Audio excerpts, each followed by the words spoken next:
fait, dès mon très jeune âge, ma mère m'avait appris à prier. Je ne pouvais pas dormir sans prier. J'allais à l'église, je participais dans des groupes, je chantais. Je participais aussi à l'école d'été, à l'école biblique d'été. C'était comme un camp, comme aujourd'hui, mais c'était pour apprendre des versets, pour chanter, pour apprendre des histoires de la Bible.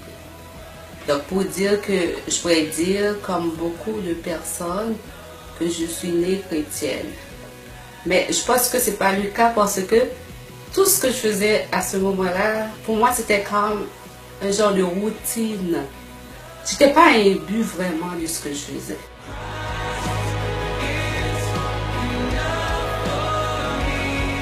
En 1999, où une situation m'est arrivée où c'était vraiment la honte totale.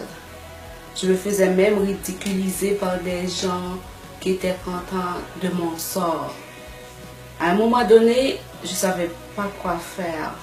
C'était tellement difficile pour moi, je voulais même m'enlever la vie. Je planifiais mon plan parce que je disais comment j'allais marcher, comment j'allais sortir, comment les gens vont me voir. D'ailleurs, je recevais des coups de fil, des téléphones où les gens me ridiculisaient, m'envoyaient des messages. C'était très dur. Et ensuite, j'étais très jeune. Et puis, pendant que je planifiais un plan, j'avais un plan pour me faire du mal, pour m'enlever la vie. Et puis, j'écoutais aussi Radio Lumière, c'était la prière de midi.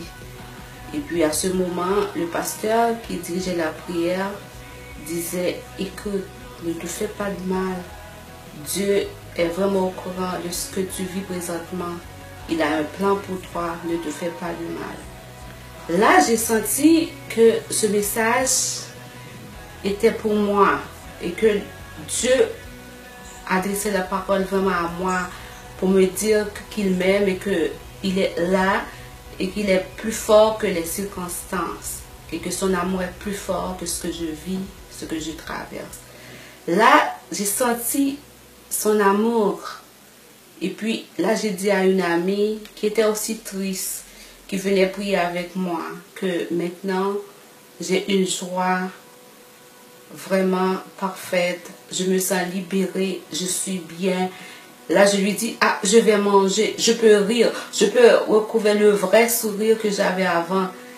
Peut-être dans sa tête, elle me regardait pour dire, mais oh mon Dieu, elle est en train de perdre sa tête là. Qu'est-ce qu'elle raconte comme ça? Mais moi, ce que je sentais à ce moment-là, c'était vrai. Par la suite, j'ai dit, bon, mon Dieu, j'ai compris que tu m'as parlé et que je ne dois pas me faire du mal, je ne dois pas m'enlever la vie. Mais montre-moi vraiment si c'est à moi que tu as parlé. Et parle-moi dans un rêve. Effectivement, dans un rêve, j'ai vu quelqu'un qui était venu me tuer. Donc, il voulait vraiment me tuer, m'enlever la vie. Et puis à ce moment, ce que j'ai fait, j'ai pris son couteau. Je l'ai coupé. J'ai coupé toutes les parties de son corps. C'est comme mutilé. C'est comme de la viande qu'on va faire cuire. Donc j'étais couverte de son sang. À chaque fois que je marchais, je laissais des marques, empreintes de son sang. Donc je courais, je voulais aller me cacher. Quand la police était venue me voir, j'avais eu peur. Et puis, les agents m'ont dit, non Magda, tu n'as pas besoin d'avoir peur. Ça s'appelle légitime défense. On voudrait juste avoir toutes les informations, comment c'était arrivé. Mais sinon, tu n'es pas coupable. Donc, à ce moment, j'ai dit, waouh, Dieu, vraiment, tu m'as parlé. Mais, je voudrais avoir encore plus de certitude que vraiment Dieu me parle. Et puis, à un moment donné, j'ai dit, mon Dieu, tu sais, je vais ouvrir ma Bible. Je vais ouvrir la Bible et je vais lire un livre, un chapitre que j'ai jamais lu. Et dans ce chapitre, tu vas me parler. Et c'est à ce moment, j'ai ouvert ma Bible et j'ai lu Ésaïe 54. Ésaïe 54 me dit, tu oublieras la honte de ta jeunesse. Toute arme forgée contre toi sera sans effet. Et que mes ennemis seront confondus. Donc c'est plein de promesses pour moi. Quand j'ai vu ça, j'étais tellement contente et j'ai appelé les gens qui voulaient me ridiculiser pour dire Madame n'aura pas honte parce que Dieu m'a délivré. Ben, j'ai cru. Quand le moment où c'est comme si ce serait un verdict, c'est comme est-ce que il va y avoir un acte qui va faire en sorte que pour moi c'est fini et que je vais vivre dans la honte. Dieu a tout changé.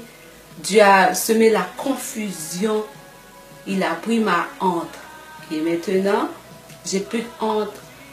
Dieu m'a relevé. Et ces gens qui voulaient fêter, et ces gens qui me tournaient en dérision, qui me ridiculisaient, maintenant quand ils me voient, ils baissent la tête. Ils ne peuvent même pas me regarder. Donc Dieu a pris ma honte. Là, j'ai compris quand David demandait à Dieu de confondre ses ennemis et que c'était vrai. Quand Daniel était de la force au lion, Dieu a fermé la gueule des lions. Donc c'était vrai parce qu'il a fait une chose tellement extraordinaire pour moi. Moi, je ne voyais pas comment ça pourrait arriver, mais Dieu l'a fait. Donc de même que les compagnons de Daniel de la fournaise, de même que Daniel, de même que David, de même qu'Abraham et tant d'autres encore, je peux dire le Dieu de Magda. Donc maintenant, ce n'est pas seulement le Dieu de mes ancêtres, mais c'est mon Dieu. Je le vois agir dans ma vie à un moment où tout était perdu, à un moment où je vivais l'effroi, l'angoisse totale. Dieu s'est tenu debout pour me délivrer.